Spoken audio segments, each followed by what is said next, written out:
This summer past, we journeyed to Prague, Czechoslovakia, to attend the International Transpersonal Conference, a meeting of philosophers, psychologists, anthropologists, writers, ecologists, and thinkers on global subjects. Throughout the conference, we were able to track down and interview some of the movers and shakers whose ideas and hopes will shape the new millennium. Prague was a fitting venue for this meeting. Poised as it is at the center of European crisis and promise, it is a metaphor for the transformation of the planet and of human psychology that must take place if we are to provide a sane future for our children.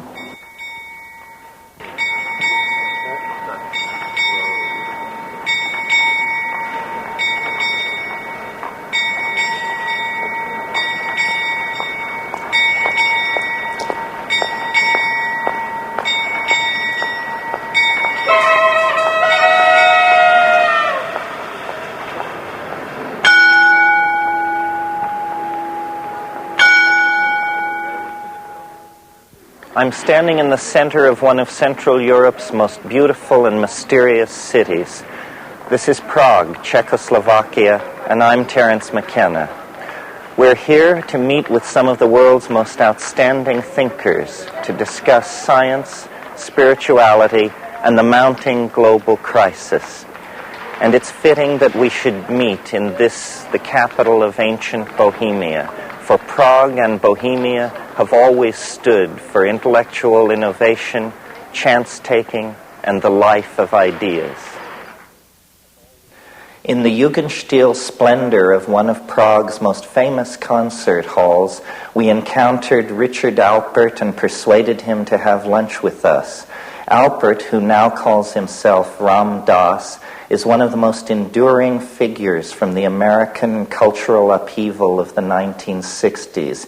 Alpert, whose career reaches from Harvard University to the plains of the Punjab, has transformed himself into a spokesman for humanity's ignored and downtrodden. And Ralph Abraham was sitting across the table watching me have this conversation. And when after Steiger left, Ralph leaned over to me and he said, "So you see, Terence, the mushroom is telling you that it can reach out and touch you anywhere." And I thought that was amazing. Well, anytime you would like to or feel that you have the time to guide me through anything at all, I'd be happy to be your... Excuse me, sir.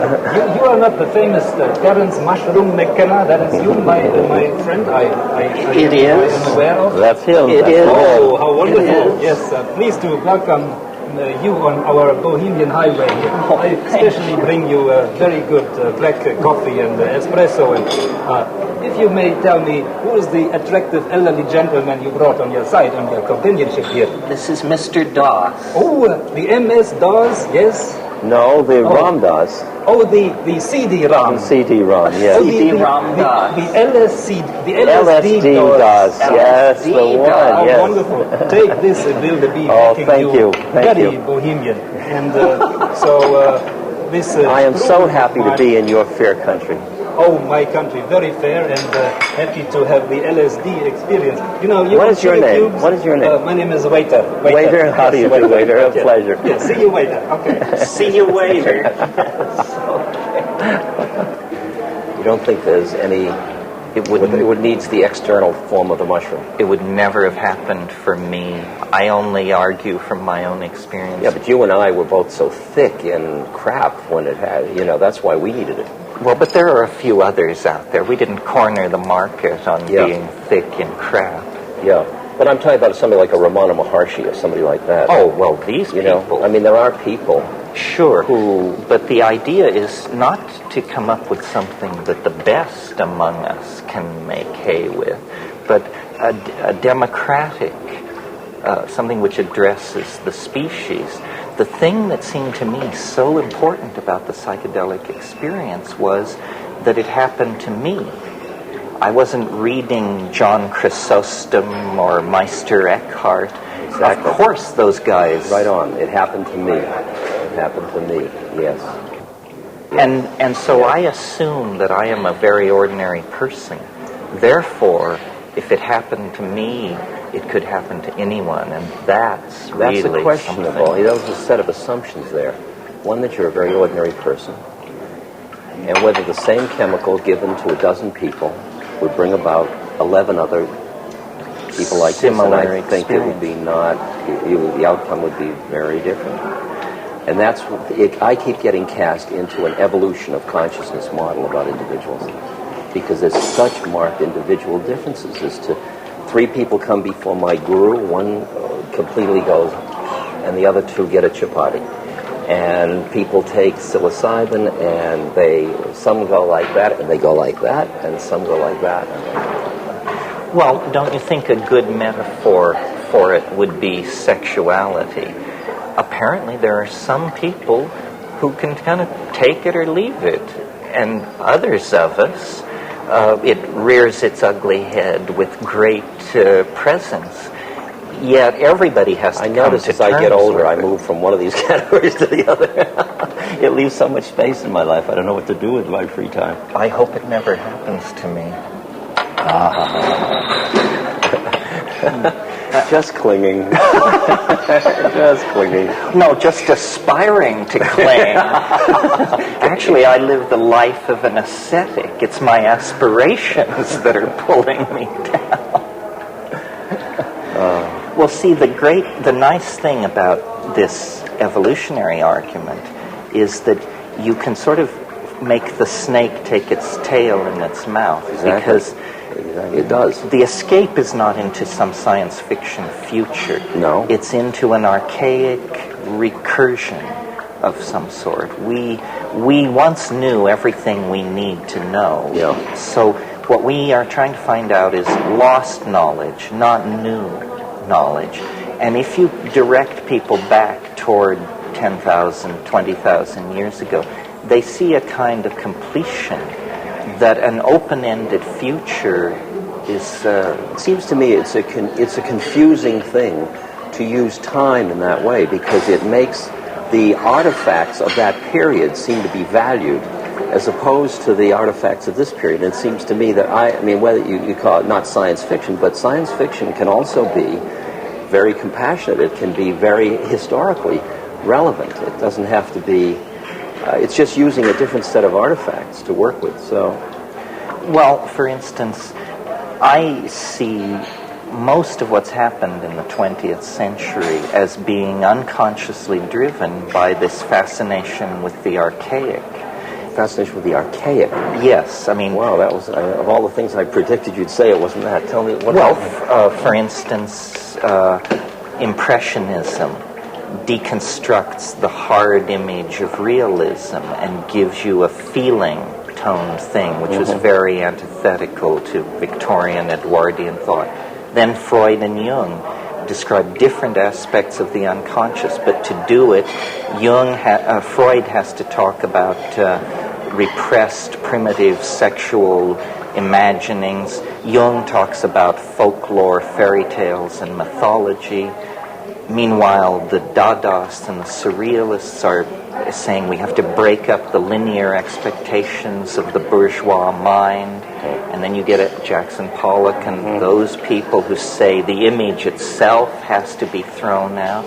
And then, to my mind, the psychedelic thing in the 60s, based on rock and roll and a boundary-dissolving psychedelic, we, almost by a random walk, are finding our way toward shamanism, tribalism, nomadism. Go beyond the isms to find out. Tell me what we're really finding. We're finding a world made out of mind rather than stuff. Great. Okay, we're finding a world made out of mind.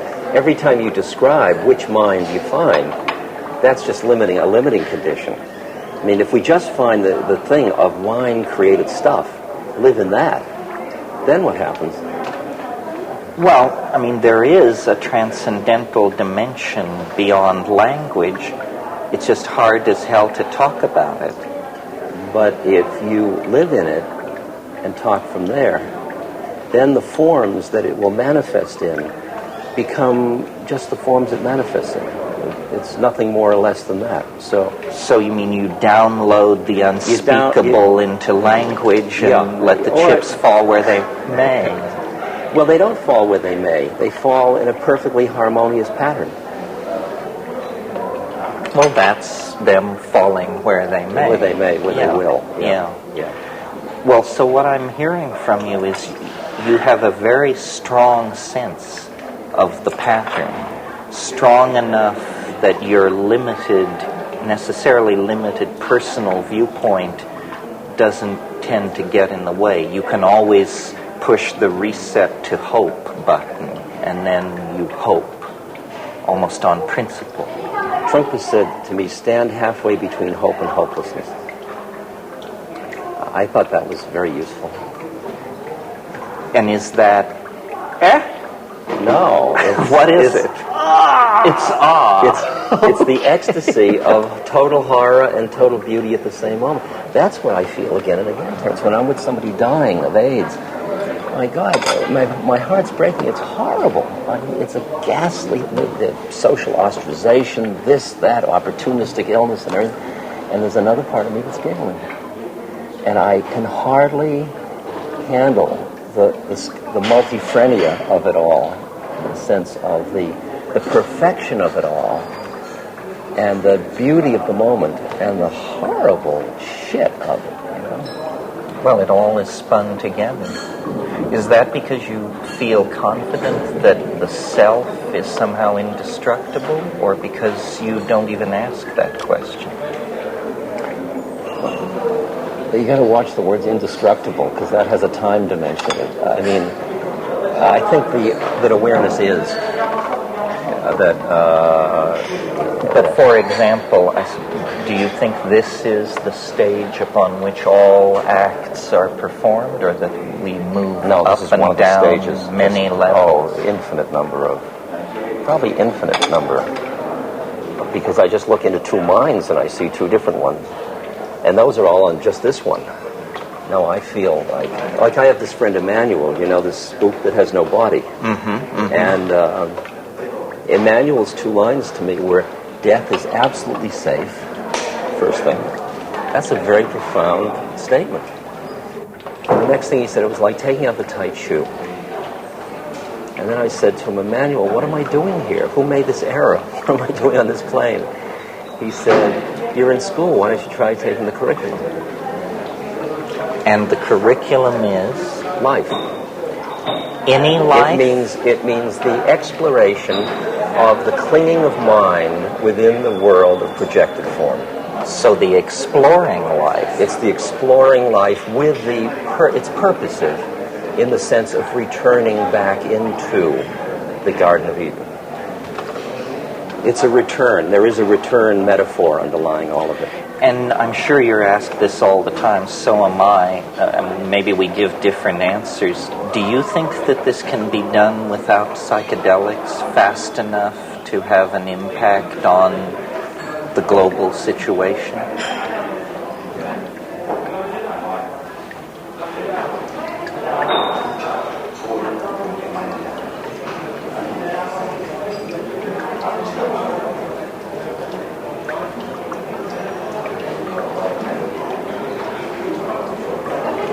I could conceive that it could be. You asked, do I think? I don't really have an opinion whether it will or won't, but I could see it go either way. Well, I mean, like John Seed said to me, it's too late as far as the rainforests are concerned. He says the inertia is too great in the whole system. It's too late. So I said, okay, John. I mean, it was the first time somebody said it to me just like that. He said, it would take a miracle. I said, oh.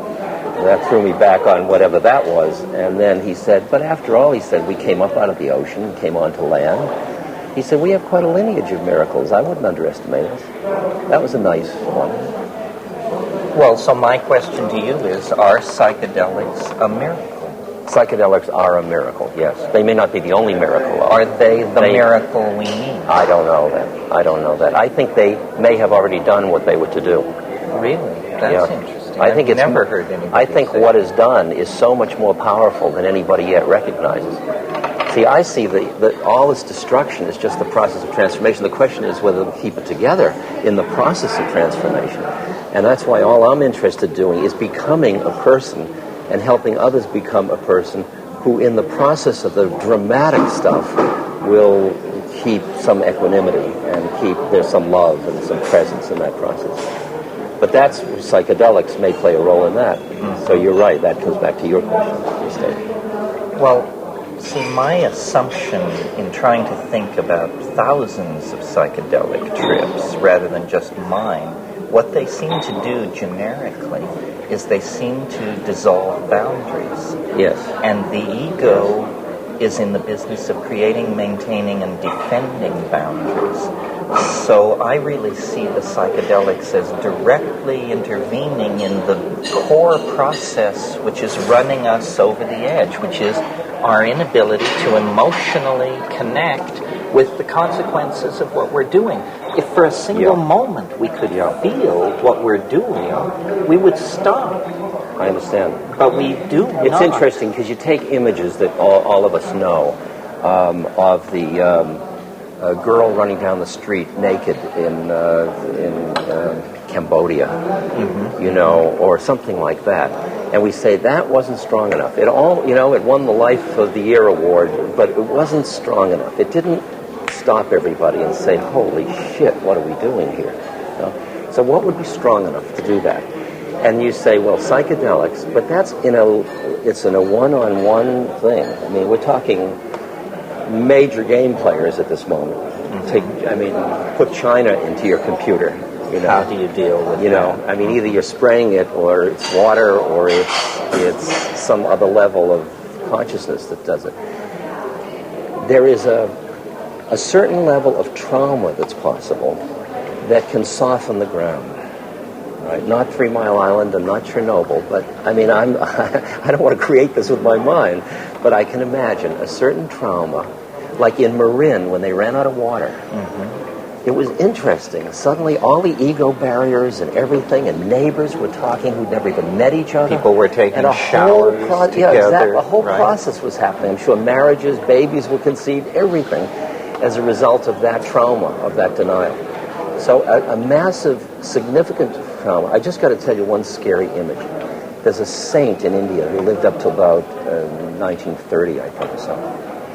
And one of his devotees said to me, one night he was sort of looking off in the distance, and he said, there'll come a time, he said, when you'll walk 5 miles, and he said, you'll sight the light from a fire of another person, and you'll be so happy to know another person exists. Quite a prediction. Isn't that quite a prediction? Yeah. It's in there. It's just in there somewhere, you know. Interesting.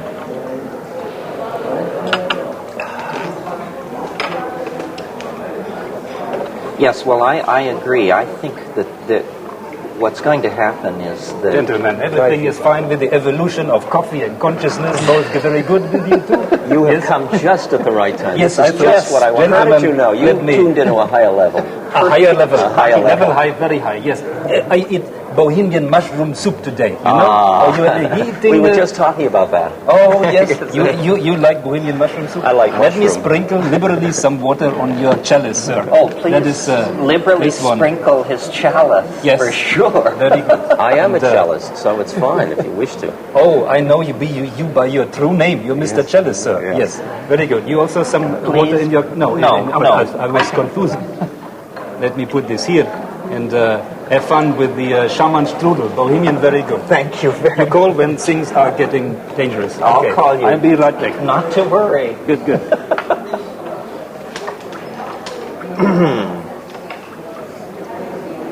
Can I ask you a personal question? You can ask me anything you'd like, Terence. It's not a personal question to you. It's a personal question from me. How do you like having the projection of special identity constantly laid on you? It's a sadhana. It's my practice.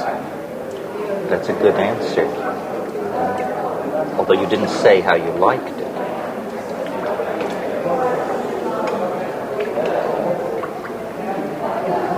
I like it to the capacity I have to transpose it. If I can't, I mean, sometimes these are going very fast, and to just keep it transposed, then I love it. I love it. It's like a fire. If the minute I start to lose it, it's a fucking drag. It really is. Because, I mean, you know, I was in a situation in Miami where all these women with blue eyes and coiffured hair were grabbing at the buttons of my jacket. And I thought, oh, I don't want this. Whatever this life is, I don't want to be part of this. I mean, this is, they eat your flesh, finally. Sure. But I realize at any time I can walk away from it.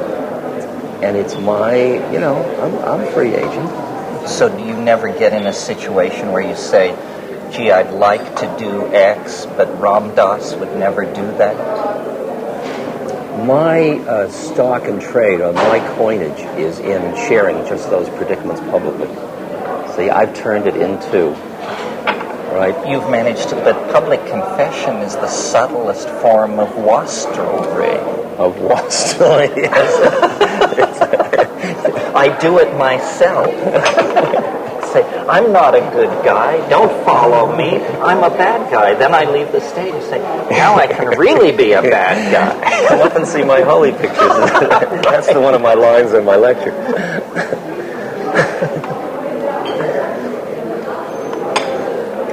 I'll tell you, I only see the stuff that would disturb me is inside myself. It has nothing to do with out there.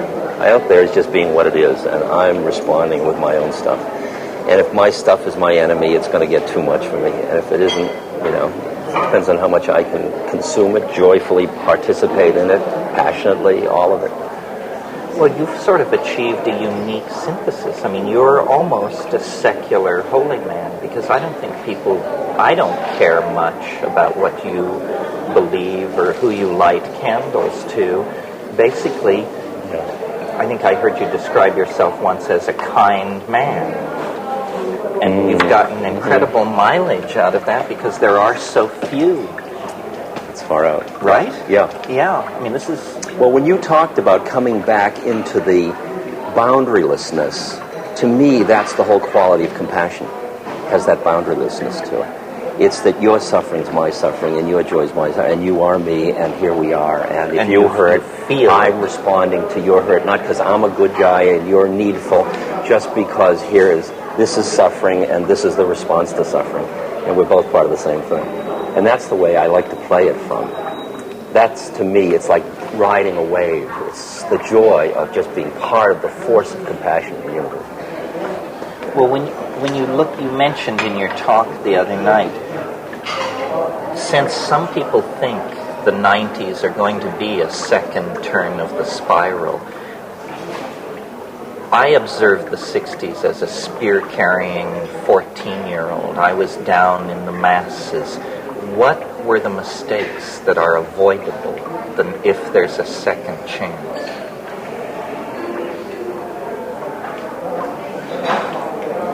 They're inevitably going to be avoided. The first mistake was idealism. The first mistake, and the mistake was thinking that because you had seen it, you could just go like that and everybody else would see it. And you could just say, it's all love, and then everybody would love. I mean, it was a naivete. It was naivete.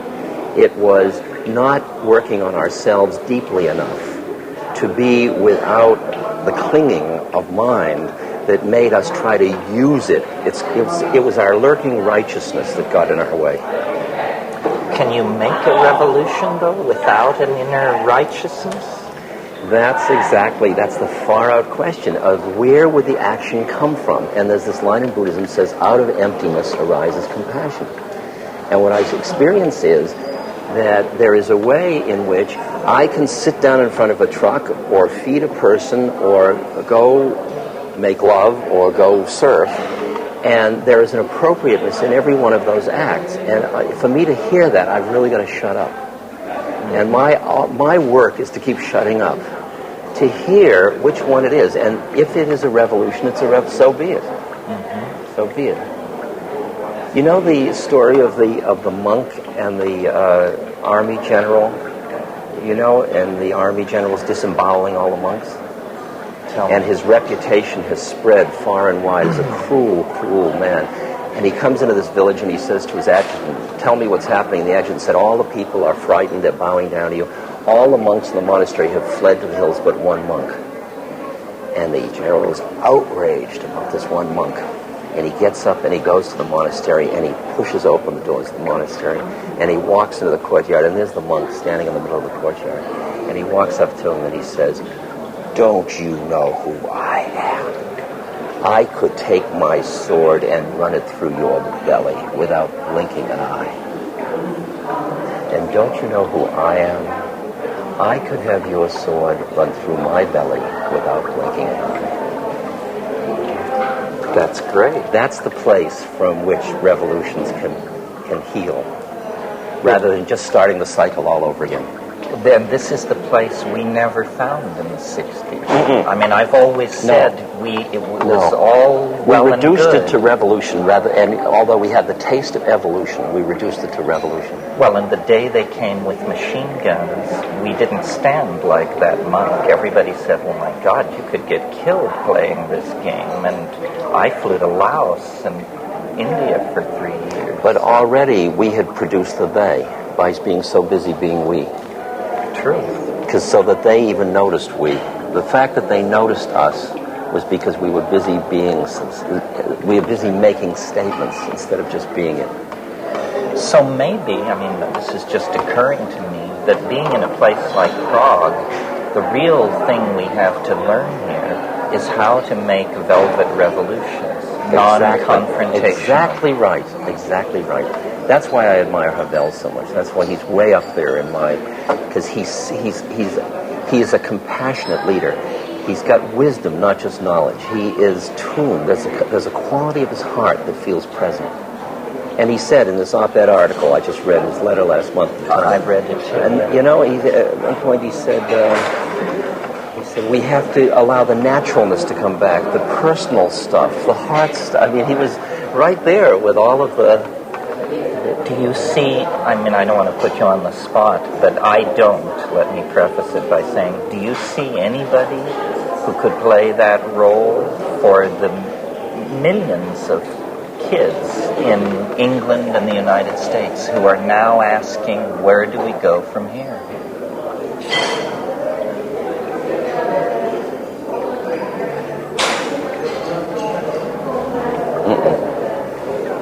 No. Is that good or bad? I guess the situation hasn't demanded the emergence of that being it. Of those kinds of... Because it can't be anybody that comes forward and says, I'm it. Oh, no. It has to be someone who the people But the say, situation you're can it. demand the formation. I mean, you watch, does the man make the time, or does the time make the man? You know, and you can feel how what took a certain person 20 years, like to ride a bicycle, somebody later on can ride a bicycle like that because the whole culture rides bicycles. There's some, like... process where the situation emerges where the person has to come forward and they're just forced out. I mean, I go and I look at all the senators that are running for this or that, and I go to breakfast with them and I listen and I tune. And Jerry Brown I hung out with, and I said, you know, he's got interesting ideas, but his heart, my God, he's got work to do. This poor guy, he's suffering so much. And I love him, and I want those ideas out, but I want him to work on himself, you know, and... So but do you really care in terms of political terms whether Jerry Brown makes himself palatable to an electorate? I care because I work with the Mayan widows in Guatemala, and I feel like I'm representing them, and our government, our administration's policies are killing them and their children and their husbands. And some way I've got to play my part as a member of a society that is imposing so much suffering on so many people. I can't just walk away and say, oh, I'm helping the nice Mayans. I've also got to realize I'm an American citizen that's hurting the Mayans, and I've got to play both games to change one way and to do the other thing. So there's a kind of, not to go egghead here, but a kind of coincidentia positorum, because on one level what you're saying is, it's all right, don't worry. And on another level, you clearly are involved in a search for defining your role, where you would do some good. Optimum judo move. optimum judo move. So it isn't enough to just say the system will take care of itself. But I am part of the system that is taking care of itself. So it's a sense of acting without acting through self. It's being not identified with the actor and not being identified with the fruits of the action. That's, I mean, to me, one of my basic texts is the Bhagavad Gita, and those are the two injunctions. Mm-hmm. And I really hear those. And they're very weird. How you do an act when you're not identified with being the actor and you're not attached to the fruits. I mean, I lead this funny, continuous paradox that suffering stinks and suffering's grace. And I live with both of those all the time. Well, I think most people do, don't you think? I think most people have taken a position. Oh, that suffering is bad, they hate it, they want to keep it away from it. Or that it's grace, then it's, lovely. Well, and then the great masses of people never really draw the distinction, because for them suffering is like air and water. It's life. It's life. It comes with it. Life. Burying the many children you bear. That's why I found in the villages in India less suffering than I found around the middle class in America. Certainly less whining. Well, less preoccupation with what they don't have. Well, they have a philosophy of reincarnation that must sustain them. There is something else that's feeding them. Where we have a philosophy of, if you don't get it now, you never will. Exactly. We threw out in the councils of Nicaea, Trent, and Constantinople just the thing that would have healed, but we did it so that the church could have power over. Well, I think it was Friedrich Nietzsche who said there was only one Christian and they crucified him. Yes, exactly. Oh, God, that's so good. That's such a good line. Here comes... Now, have you been waiting for me? Because I'm the waiter, I need to wait. We've been looking everywhere for you, sir. Oh, I'm sorry. I've been waiting for the here and now, but that was somewhere else. Well, but can I help you here? You can help us here, and you can help us now. There. Very good. I'll help you here. I hope you enjoy my conversation. Yeah. No, I mean, do we get a check, or is this all on the house? No, I am the check. This is Prague, my sir. God is everywhere, but Czechland is here, Okay. I keep one more bottle for you in the refrigerator. Hold it in but not in the here and now. In the somewhere else, maybe later. But see you.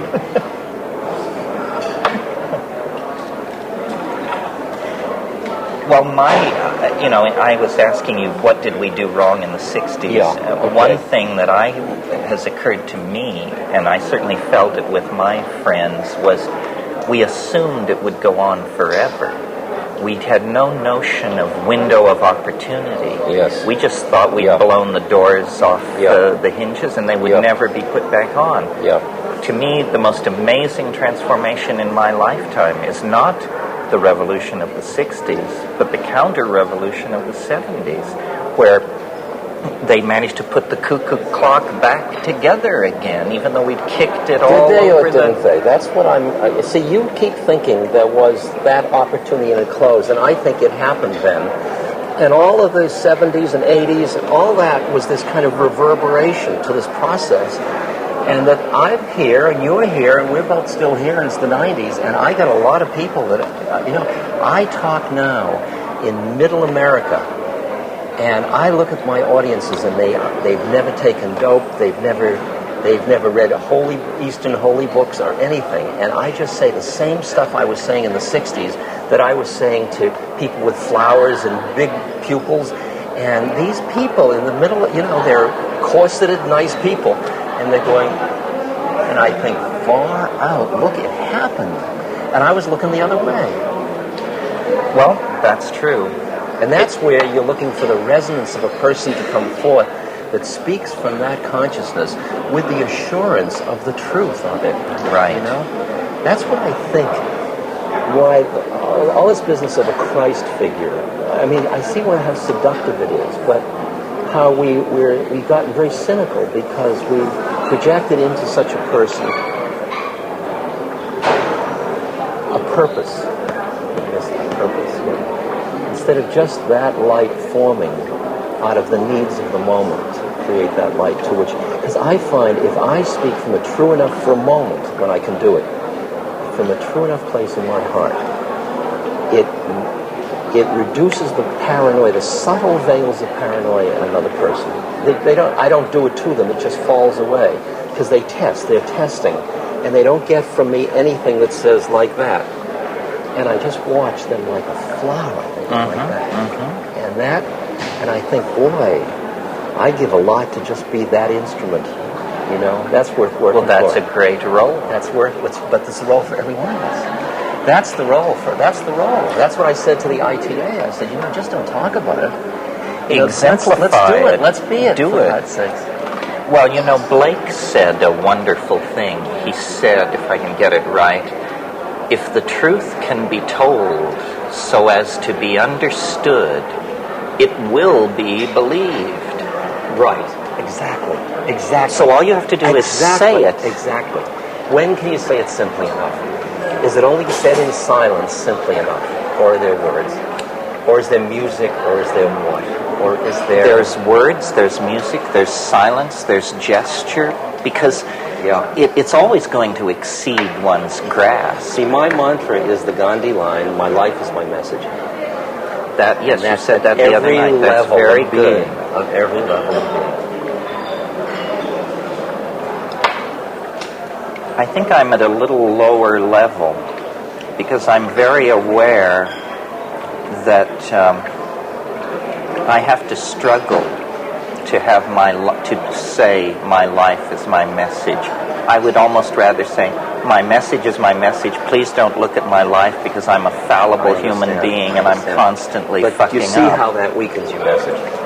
You see how that quality means that the message doesn't come from the root, the central. There's a way in which it waffles. True. And that's the thing. I really can't. Once I saw the possibility of that, I said, why waffle? What is worth holding on to that's worth waffling about? Well, I once said to Leo Zeff, I'm sure you knew Leo, I said to him in a meeting, I said, Leo, you're finished, you're completed, you're baked. Me, I'm half-baked. And I hope that the rest of my life will finish the baking process. You're not half-baked. That's what's interesting. I mean, when you and I talk, you and I hear each other perfectly. Truth. And so where are we hearing each other from? I mean, then we each play our game the way we play our game, and you can play your game saying I'm half-baked. That's your strategy if you choose. It's a mercurial strategy. Yes, I understand that. Here's to Mercurius.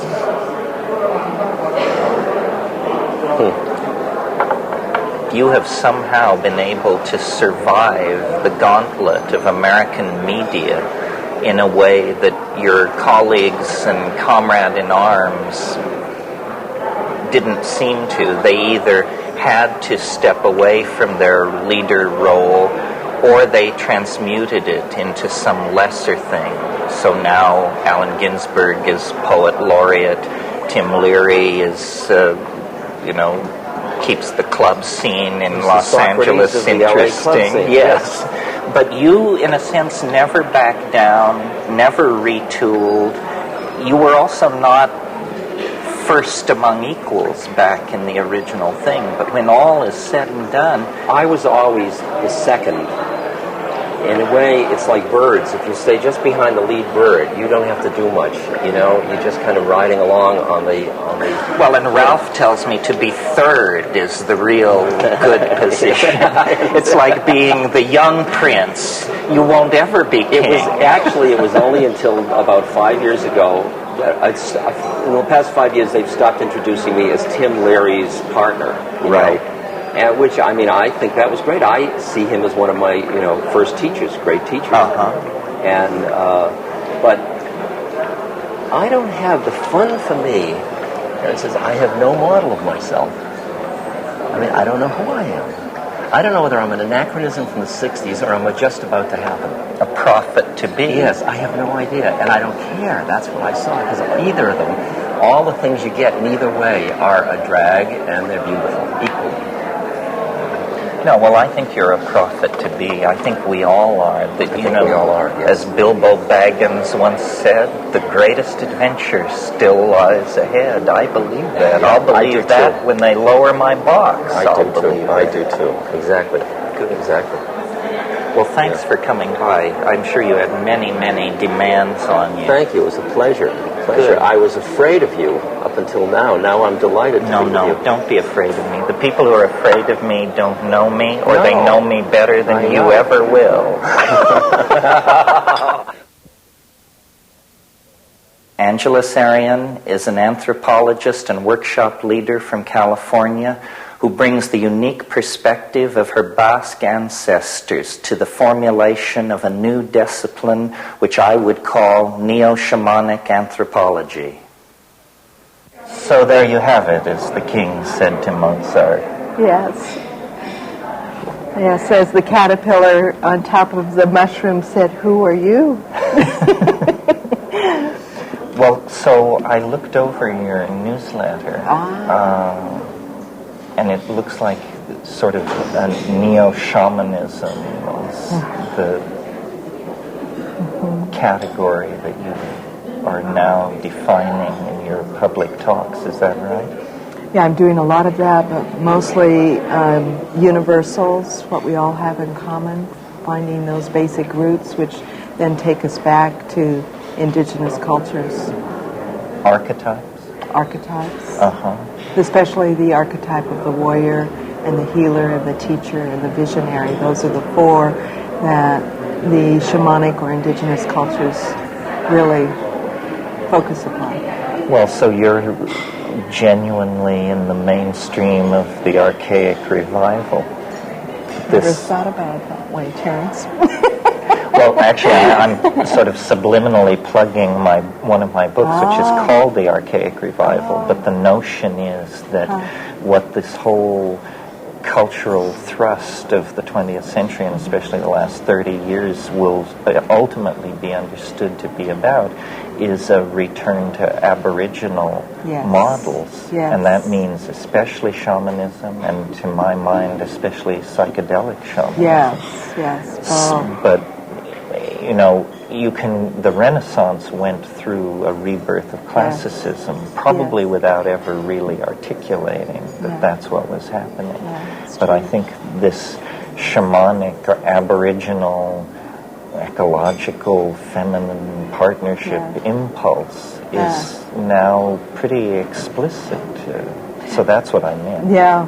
Well, I think that I love the title, like Archaic Revival, because at the same time what's coming up is everyone talking about a new world order. Right. And yet in order to understand what constitutes a new world order, we need to take a look at what the current world order is. And so we really have essentially four worlds. We have the industrialized first world, and we have the socialist bloc, which would be the second world, and we have the third world countries, which are really the developing countries like Brazil. But the fourth world is really the Aboriginal indigenous cultures that are within cultures but don't have the same kind of rights. And the first three worlds say that the land belongs to the people. But the fourth world says that the people belong to the land. And so that people belonging to the land is really it's your archaic revival, but it's getting back to nature and owning those roots brings up that revival, which is the shift that we're going to need to make in order to do the new world order, is to get the people back to the land. Well, it's too bad that there's no place in the world where that Aboriginal position is in a governing position.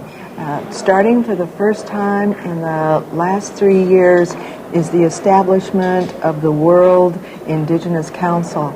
And this summer in July is the first time that there will actually be a vote to have a seat on the United Nations where there will be representatives from each of the world indigenous peoples. And so I'm real hopeful. Really? You about that. mean every Amazonian tribe could potentially have a Yes. delegate in the UN? Yes. Or that they themselves could have a council and vote who would be their best representatives as a bioregional. Well, it always, there's some phrase in Latin, I can't remember what it is, but it means that he who does not expand his borders will have his land taken by somebody else. Yeah. And this was the theory that drove colonization in South America.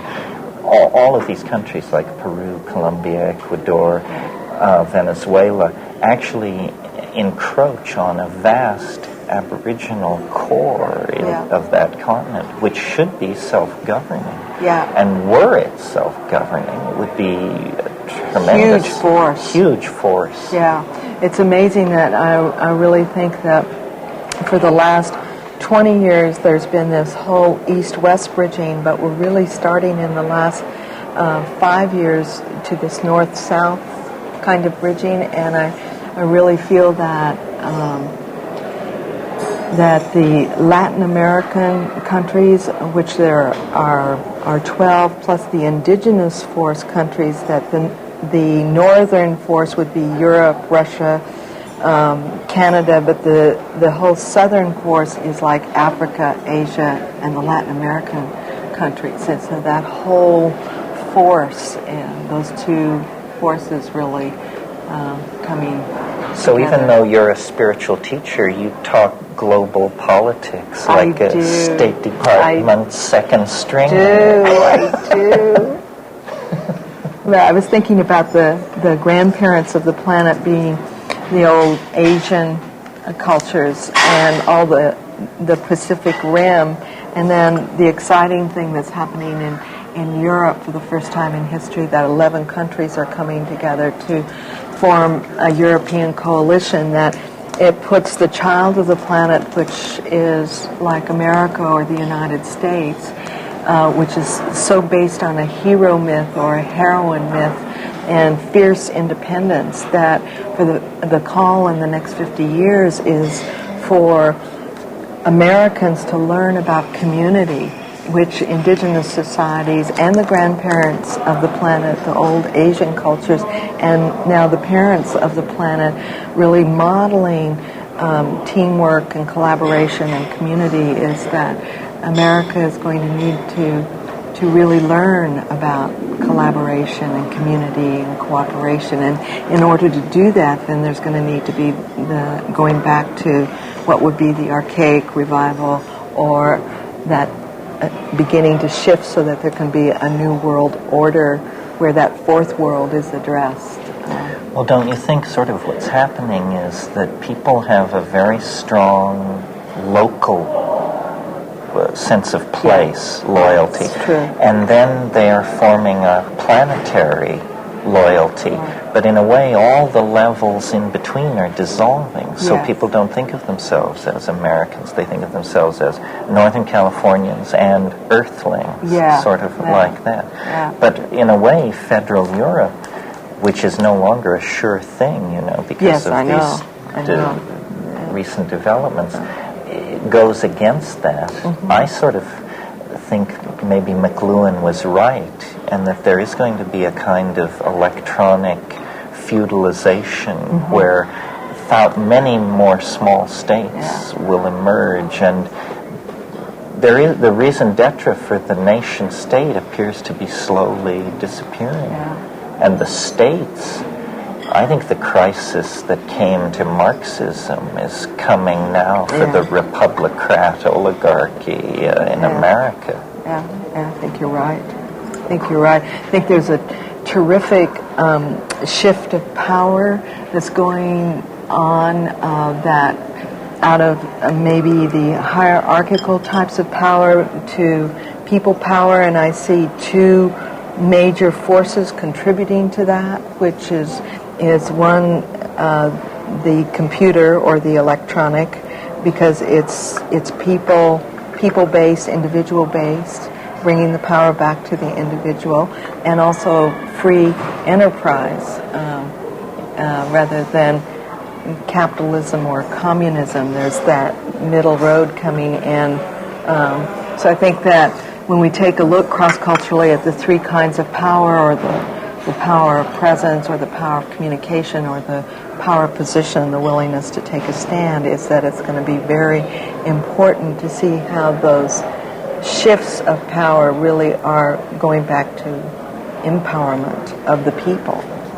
So what are you looking toward in the future, personally and globally? I've been doing a lot with taking a look at what's found that's similar in all art globally, because I feel that what humanity consistently creates in art is really reinforcing deep spiritual processes. And so what I've found is that there are 5 shapes that are found consistently in all art globally. And one is the circle, and the other is the cross, like the plus sign, the equidistant cross, and the triangle, and the square, and the spiral. And and you can see them all here in Prague, everywhere you look. I mean, in all the decor are those shapes repeated over and over and over again. So I began to look cross-culturally to see if cultures attributed the same meaning to those shapes, and found that 92% of all the cultures attribute the same meaning to the circle, which is the process of individuation, or to the cross, relatedness, and interconnection and interface, and the square, stability and foundation setting, and the... So does this imply a genetic syntax of form or something like that? I think that it's part of the archaic revival, in that there would be a deeply cellular imprinting of some kind. Well, that's what I mean by genetic. Yeah, I really do. Or the triangle being the visionary or searching, seeking, questing process, or the planning, dreaming process, and the spiral being the need for variety, or the need for change, or growth and evolution. So it's been really wonderful. It's part of a new book that's coming out called Signs of Life, and showing how those images come up in all of the continents and are also found in literature and poetry, and put all that together in one place. So do you spend much time thinking about the future? I do. What's your take on... I think that it's exciting for me to think that we're being called in the next 50 years to our own creative fire, that